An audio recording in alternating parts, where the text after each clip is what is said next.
Santiago ബെർണബ്യൂവിൽ മറ്റൊരു ത്രസിപ്പിക്കുന്ന El Clasico രാത്രി. Real മാദ്രിഡും ബാഴ്സലോണയും മുഖാമുഖം വന്നപ്പോൾ ലോകത്തിന്റെ കണ്ണുകളെല്ലാം ഈ മത്സരത്തിലായിരുന്നു.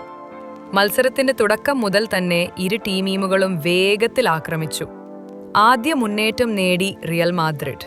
കിലിയൻ എംബാപ്പെ ആദ്യ ഗോളിലൂടെ സ്കോർ തുറന്നു. ബെർണബ്യൂവിൽ ആവേശം പൊട്ടിത്തെറിച്ചു. തുടർന്ന് ബാഴ്സലോണ തിരിച്ചടിച്ചു.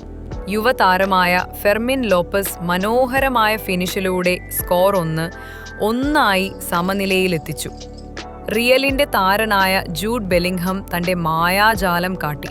ദൂരത്തു നിന്നുള്ള അത്ഭുത ഷോട്ടിലൂടെ റിയൽ മാദ്രിഡിന് 2-1 ലീഡ് നൽകി.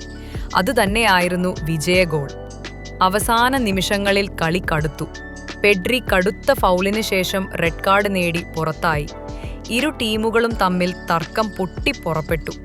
അവസാന വിസിൽ മുഴങ്ങുമ്പോൾ റിയൽ മാദ്രിഡ് ജയിച്ചു 2-1 എന്ന സ്കോറിൽ.